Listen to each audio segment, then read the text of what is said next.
Hello student, हम देखेंगे सब क्लास टेट्रापोडा। इससे पहले वीडियो में जो हम कॉर्डेटा संघ देख रहे थे तो उसका हमने उपसंघ देखा था। उसके बाद उसमें सब क्लास पढ़ रहे थे, जिसमें पहला सब क्लास स्पीसीज, इसको हम देख लिए थे। स्पीसीज के अंतर्गत मछलियों को रखा जाता है और उसके अंतर्गत उसमें 4 क्लास थे, उसको भी हमने देख लिया था। अब जो दूसरा अधिवर्ग या सब क्लास है वो है टेट्रापोडा। तो यहाँ पर टेट्रापोडा का मतलब होता है, यहाँ पर जो टेट्रा लिखा हुआ है तो टेट्रा का मतलब होता है 4 है ना, और पोडा का मतलब होता है पैर यानी कि फुट। तो 4 पैर वाले जीव जो है उन सभी को टेट्रापोडा अधिवर्ग के अंतर्गत रखा गया है। तो इसका हम कुछ लक्षण देख लेते हैं। टेट्रापोडा के अंतर्गत किन जीवों को रखा गया है, तो यहाँ पर नाम से यहाँ पर आप देख रहे हैं कि 4 पैर वाले जीवों को टेट्रापोडा कहा जाता है। तो यहाँ पर जो जीव होंगे उनमें है ना क्या पाई जाएंगी, भुजाएं होंगी या उपांग होते हैं। इसमें 2 प्रकार की, जैसे कि आपने अगर गाय को देखा होगा तो उसमें 2 प्रकार की क्या होती हैं, उपांग होती हैं, 2 सामने और 2 पीछे। मेढक में भी आपने देखा है जो 2 पीछे के होते हैं वो उनको उछलने में मदद करते हैं और जो 2 सामने के होते हैं वो बैलेंसिंग का काम करते हैं। तो इस तरीके से उनमें क्या पाई जाती है, 4 फुट पाए जाते हैं। इसका दूसरा लक्षण हम लिख लेंगे कि टेट्रापोडा के अंतर्गत जो जीव आते हैं वो कोल्ड ब्लडेड होते हैं, मतलब दोनों हो सकते हैं वो, है ना, वार्म ब्लडेड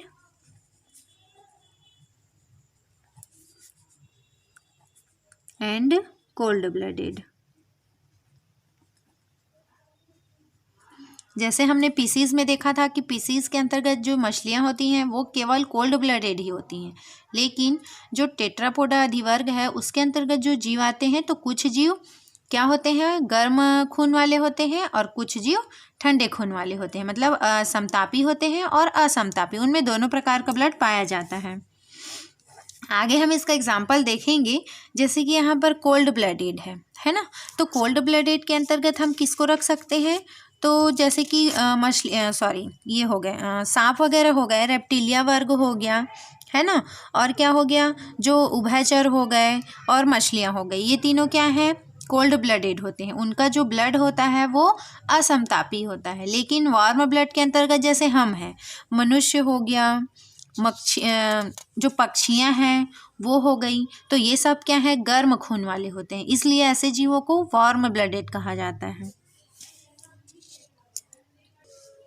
इनका जो कंकाल होता है वो अस्थियों का ही बना होता है, अस्थिमय होता है। फिर इसका अगला लक्षण हो जाएगा कि इनमें दोहरा परिसंचरण तंत्र पाया जाता है।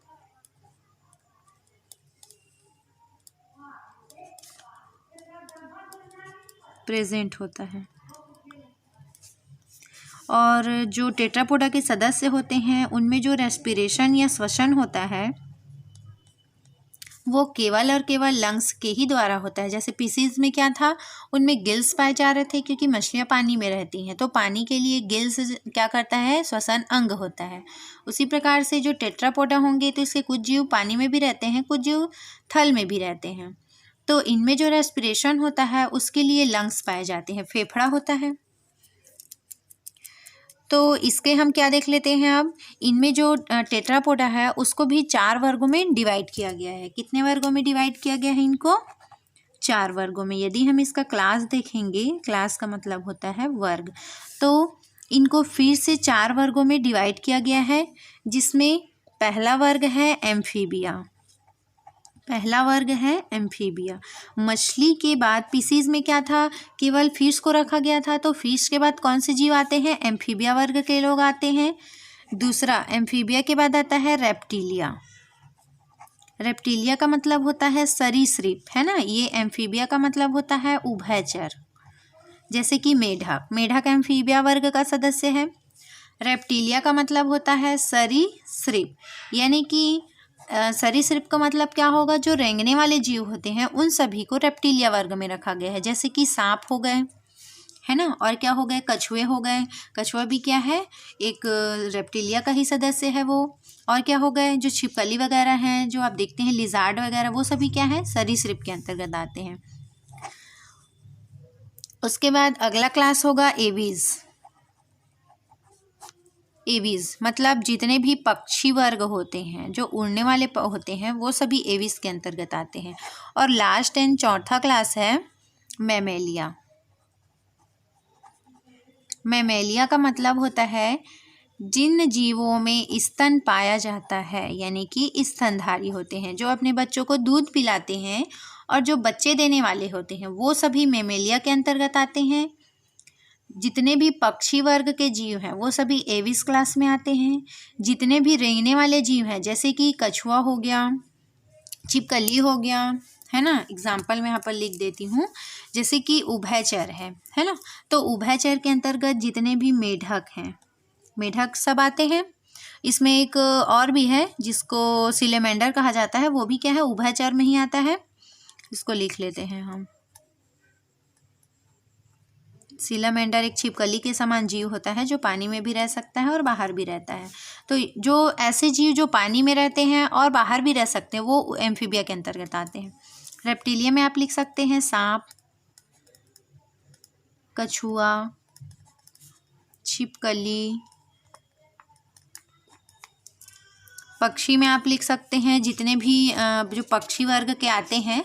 अब उसमें बहुत सारे पक्षी हैं तो वो आप उसको लिख सकते हैं, है ना, जैसे कि पिकॉक हो गया, पिजन हो गया, पैरोट हो गए।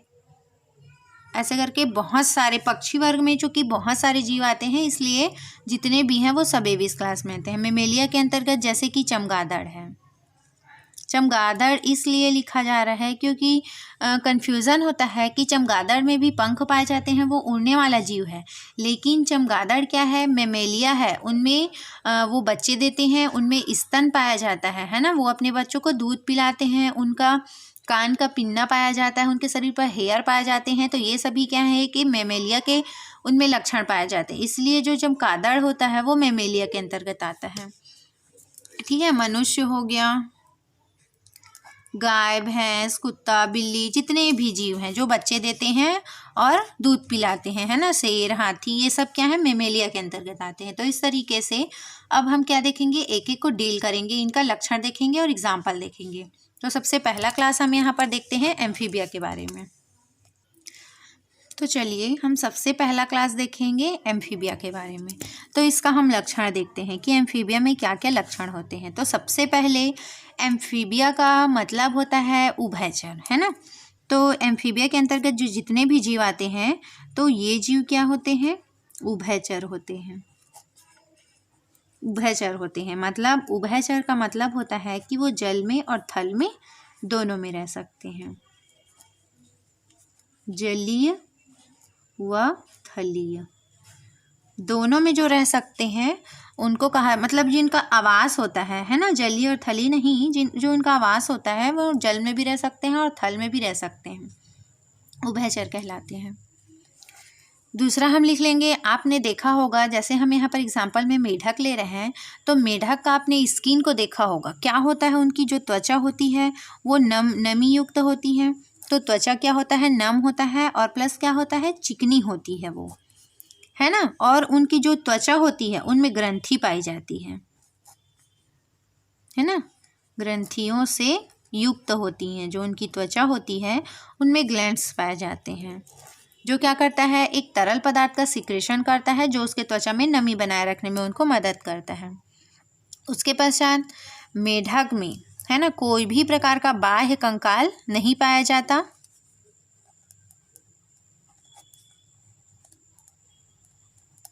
बाह्य कंकाल अब्सेंट होता है, मतलब बाहर में कोई किसी भी प्रकार का कंकाल उनमें नहीं पाया जाता, जो भी पाया जाता है उनका अंतः कंकाल होता है। फिर है अगला कि इनका जो कंकाल होता है वो किसका बना होता है, और अस्थि का बना होता है, हड्डियाँ पाई जाती हैं इनमें। उसके पश्चात इनमें 4 लिम्ब होते हैं, क्या होते हैं, इनमें 4 लिम्स पाए जाते हैं, मतलब 4 पैर होते हैं, या उसी को पाद भी बोल सकते हैं। और अगला लक्षण हम लिख सकते हैं कि इनमें इनके जो कान होते हैं, तो जैसे हमारे कान क्या होते हैं, हमारे कान में जो बाहर एक संरचना पाई जाती है जिसको पिन्ना कहा जाता है, तो ऐसा स्ट्रक्चर मेढकों में नहीं होता है। तो उनमें क्या रहता है, एक झिल्ली नुमा उनके कान में एक संरचना होती है ना। कानों के ऊपर जो उनको बाहर से सुरक्षा प्रदान करते हैं, तो कानों के ऊपर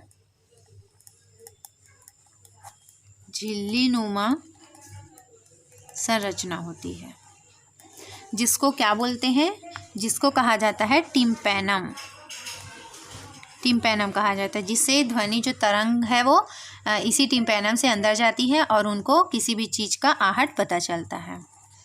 अगला हम लक्षण लिख लेंगे कि इनमें बाह्य निषेचन होता है। इनका जो निषेचन होता है मेढकों में, उनमें बाह्य निषेचन होता है। मतलब ये अपने ओवर स्पर्म को क्या कर देते हैं, पानी में छोड़ देते हैं और फिर वो बाहर में ही क्या होते हैं, निषेचन की क्रिया होती है। मतलब उनके ओवर स्पर्म बाहर में मिलते हैं, जिसकी वजह से उनको बाह्य निषेचन कहा जाता है। तो ये मोस्ट है कि एम्फीबिया में जो निषेचन होता है वो बाह्य निषेचन होता है।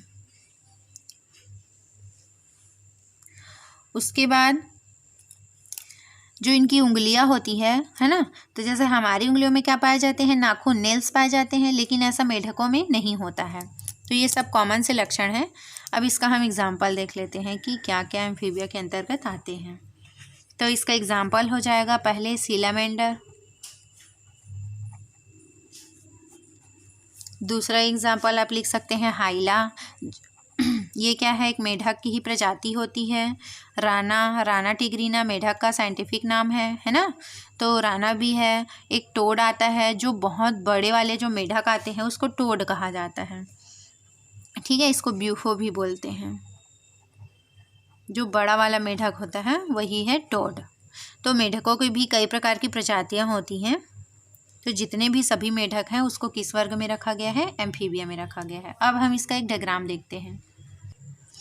तो इमेज में आप देख सकते हैं ये क्या है, एक मेढक है, इसको बोला जाता है ब्यूफो, यानी कि यही है जो टोड है। ये क्या होते हैं, आकार में बहुत बड़े होते हैं। तो आप देख रहे होंगे कि उनमें जो सामने वाला जो उनका लिम्ब होता है उसको फोर लिम्ब कहा जाता है, यानी कि अग्रपाद बोला जाता है। और जो पीछे के पैर होते हैं वो सामने के पैर से बहुत लंबे होते हैं, जिसको हाइंड लिम्ब कहा जाता है। तो जो पश्चपाद है हाइंड लिम्ब और फोर लिम्ब क्या है, अग्रपाद होता है। उसके बाद इनके कान में आप देख रहे होंगे कि झिल्ली नुमा एक संरचना पाई जाती है, जिसको टेम्पेनम कहा जाता है। इसी से जो भी ध्वनि है वो अंदर जाती है। उसके बाद इनका जो स्किन होता है उसमें छोटे छोटे छिद्र भी होते हैं, है ना। और क्या होता है, उनमें ग्लैंड भी पाई जाती है। जो एक और ग्लैंड पाया जाता है जिसको पॉइजनस ग्लैंड कहा जाता है। मतलब जब ये अपने जीभ के द्वारा किसी भी शिकारी को जब ये पकड़ते हैं तो उस ग्लैंड का सिक्रेशन होता है, जिससे वो क्या हो जाता है, मर जाता है। तो इस प्रकार से था ये टोड। उसके बाद इधर अगर आप ऊपर देख रहे हैं तो ये क्या है, ये राना है। जो आप सामान्य जो मेढक देखते हैं वो इस टाइप का होता है ना।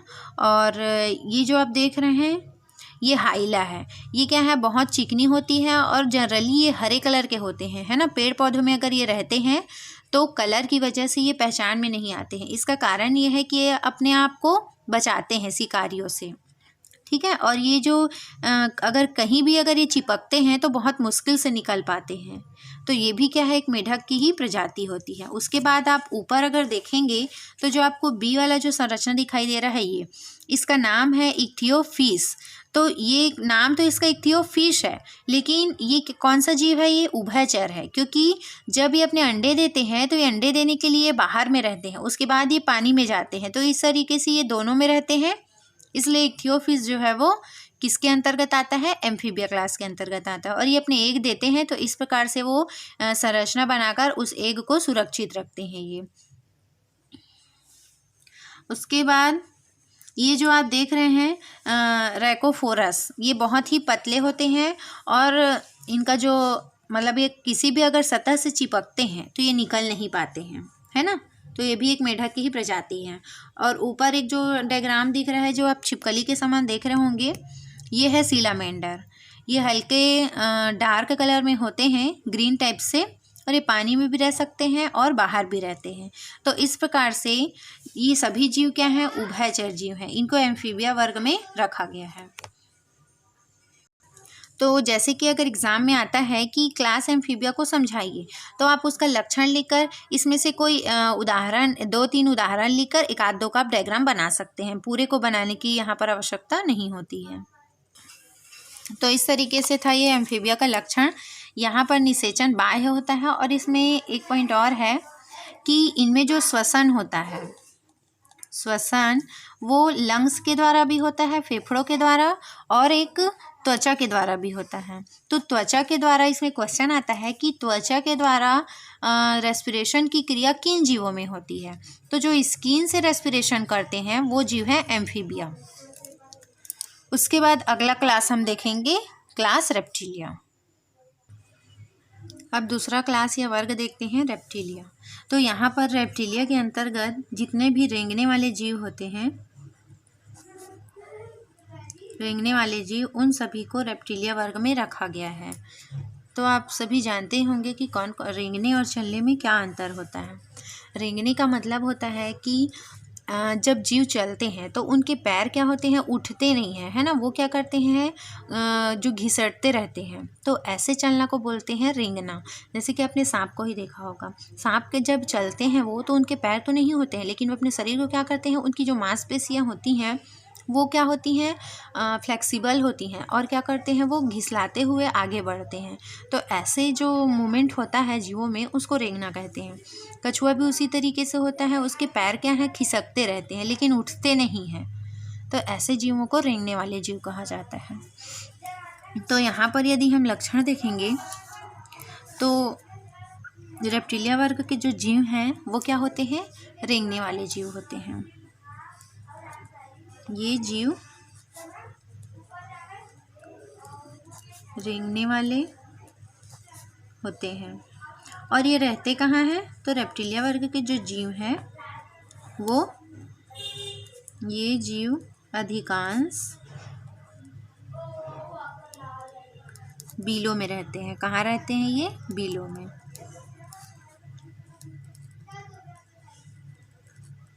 बीलों में रहते हैं। अगला लक्षण देखते हैं कि इनका जो ब्लड होता है वो कोल्ड ब्लडेड होता है। कैसा ब्लड होता है, कोल्ड ब्लडेड, यानी कि शीत रुधिर, शीत रुधिर होते हैं। उसके पश्चात इनका जो शरीर होता है उसमें क्या पाया जाता है, सल्क होते हैं, कठोर सल्क होते हैं। जिस तरीके से मछलियों में सल्क पाया जाता था, उसी प्रकार से जो रेप्टिलिया वर्ग के होते हैं उनके शरीर पर कठोर सल्क पाए जाते हैं। जैसे आपने सांप को ही देखा होगा, सांप का शरीर को आप देखते हैं तो उसमें पूरा सल्क होता है। यदि आप उसको उल्टा अगर हाथ चलाएंगे तो आपको पूरा उसमें क्या दिखेंगे, सल्क एक एक ठो पता चल जाता है। तो उनमें सल्क भी पाए जाते हैं रेप्टिलिया वर्ग के जीवों में। उसके पश्चात इनमें अंतः कंकाल पाया जाता है। अंतः कंकाल पाया जाता है, मतलब उनके शरीर का कोई भी ऐसा अंग नहीं है जो बाहर की ओर होता हो, है ना। बाहरी कंकाल उनमें नहीं पाया जाता। जैसे कि हमारे में हाथ है, पैर हैं, है ना, और जैसे कि कान का पिन्ना हो गया, ये सब क्या हमारे बाह्य कंकाल होते हैं, लेकिन ऐसा रेप्टिलिया वर्ग के सदस्यों में नहीं होता है। उसके पश्चात ये जो रेप्टिलिया वर्ग के होते हैं तो इसमें कुछ सदस्यों में भुजाएं पाई जाती हैं, और जैसे कि सांप है तो उनमें कोई भी भुजा नहीं पाई जाती है। तो ये थोड़ा सा अंतर है उसमें। और इसमें 12 जोड़ी कपाल तंत्रिका पाई जाती है, मतलब उनके जो ब्रेन होते हैं उसमें 12 जोड़ी कपाल तंत्रिकाएं पाई जाती हैं। क्रेनियल नर्व्स बोलते हैं जिसको। हमारा भी जो क्रेनियल नर्व्स है वो 12 प्रकार के होते हैं। उसी प्रकार ये जो जीव होते हैं वो एक लिंगी होते हैं, मतलब इनमें नर और मादा दोनों अलग अलग होते हैं, एक लिंगी होते हैं। अगला लक्षण हम लिख लेंगे कि इनमें जो श्वसन होता है, तो रेप्टिलिया सदस्य के भी जीवों में जो श्वसन होता है वो लंग्स के द्वारा होता है, यानी कि फेफड़ों के द्वारा ही वो सांस लेते हैं। उसके पश्चात जो इनका हृदय होता है, हार्ट होता है, उसमें 2 आलिंद होता है। इनका जो हार्ट रहता है वो 3 चेम्बरों में डिवाइड होते हैं। 2 आलिंद होता है और जो नीले होते हैं वो 2 तो होते हैं, 2 नीला होता है, लेकिन बीच से क्या होते हैं, वो छेद होते हैं, बीच से छेद होते हैं, जिसकी वजह से जो नीले का जो ब्लड होता है, शुद्ध और अशुद्ध ब्लड, वो आपस में मिल जाते हैं। तो इस तरीके से उनमें कितने कोष्ठ होते हैं, जनरली 3 कोष्ठ ही ऐसा माना जाता है सरीसृप में, क्योंकि नीला में आने के बाद ब्लड जो है वो मिल जाते हैं, तो वो एक ही कोष्ठ कहलाता है। इस कारण से 2 आलिन और एक नीला कह सकते हैं हम उसको। उसके बाद ये जो रेप्टिलिया के सदस्य होते हैं वो सभी कैसे होते हैं, अंडे देने वाले होते हैं, अंडे देने वाले जीव होते हैं, यानी कि ओवीपेरस होते हैं। और इसमें जो रेस्पिरेशन के लिए जो इनमें लंग्स पाया जाता है, तो इसमें क्या होता है कि जब ये शुरू में स्टार्टिंग जब फेस में होते हैं ये, तो शुरू में क्या है कि उनमें गिल्स पाया जाता है। उसके बाद जैसे ही वो वयस्क होते जाते हैं तो उनमें पूरे विकसित फेफड़ों का निर्माण हो जाता है। और इनकी जो त्वचा होती है वो शुष्क होती है, जैसे कि एम्फीबिया में देखा गया था कि उनकी त्वचा कैसी होती है, नम होती है, लेकिन रेप्टिलिया वर्ग के जो जीव हैं उनकी त्वचा कैसी होती है, शुष्क होती है, और उनमें कोई भी ग्लैंड नहीं पाया जाता, ग्रंथि नहीं पाया जाता। यदि पाया जाता तो उनकी भी त्वचा क्या होती, नर्म होती, नमी युक्त होती, लेकिन इनमें ग्रंथि नहीं पाई जाती, जिसकी वजह से उनका जो त्वचा होता है वो रफली या सूखे टाइप का होता है। एग्जाम्पल हम देख लेते हैं इसका। रेप्टिलिया वर्ग के अंतर्गत जो जीव आते हैं उसका एग्जाम्पल, तो एग्जाम्पल में आप लिख सकते हैं गिरगिट, जिसको लिजार्ड कहा जाता है, छिपकली, ये भी क्या है, इनका जो शरीर होता है त्वचा शुष्क होती है और रेंगने वाले जीव होते हैं। और ये जो रेप्टिलिया के अंतर्गत जो जीव आते हैं वो मांसाहारी होते हैं, है ना। तो इसमें आप और भी ऐड कर सकते हैं लक्षण, जो गिरगिट हो गया, छिपकली हो गया, नाजा हो गया। नाजा जो है वो नाग का वैज्ञानिक नाम होता है, नाजा नाजा, ठीक है। तो नाजा किसको बोला जाता है, सांप को ही कहा जाता है, नाग को। इसके अलावा आप लिख सकते हैं वाइपर, जो पिरपिटिया सांप होता है ना, पतले वाले जो सांप होते हैं उसको वाइपर कहा जाता है। और पाइथन,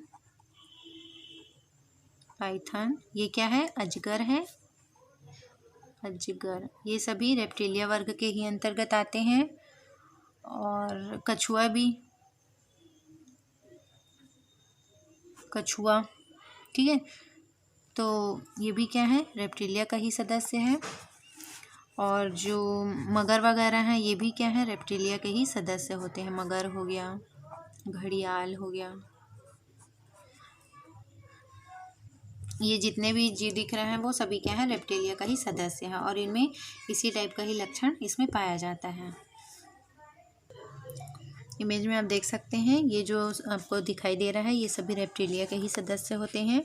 इसमें ये ड्रैको है, जिसका जो बाहरी जो पसली होती है वो बाहर निकली होती है, यानी कि पंख के समान ये दिखाई देते हैं। उसके पश्चात ये जो आपको संरचना दिखाई दे रहा है ये कैमिलियन है। इसकी जो जीभ होती है वो काफ़ी लंबी होती है और इसी से ही ये क्या करते हैं, शिकार को झट से पकड़ लेते हैं। उसके पश्चात ये जो आपको दिखाई दे रहा है ये क्या है, एक लिजार्ड का ही यानी कि छिपकली की प्रजाति होती है। तो ये भी क्या है, रेंगने वाले ही होते हैं। लेकिन यहाँ पर जो सांप और छिपकली आपको दिखाई दे रहा है तो इसमें क्या है कि इसमें 4 लिम्ब पाए जाते हैं, है ना, 4 पांग पाए जाते हैं। लेकिन जो सांप है वो क्या है, इसमें अपवाद होता है। ये भी चलने वाले तो होते हैं लेकिन इनमें भुजाओं का अनुपस्थित, इनमें भुजाएं नहीं पाई जाती हैं। कछुआ भी क्या है, एक रेप्टिलिया का ही सदस्य होता है। तो इस तरीके से यहाँ पर 2 क्लास हम देख लिए हैं टेट्रापोडा के अंतर्गत। पहला क्लास था एम्फीबिया, जिसमें उभयचर को रखा गया था, और दूसरा क्लास हम यहाँ पर देख लिए हैं रेप्टिलिया, जिसमें जितने भी रेंगने वाले जीव हैं उनको रखा गया है। तो आज के लिए इस वीडियो में हम इतना ही पढ़ते हैं, और अगले वीडियो में हम जो 2 क्लास और बच गए हैं वो एविस और मैमेलिया, उसको हम अगले वीडियो में देखेंगे।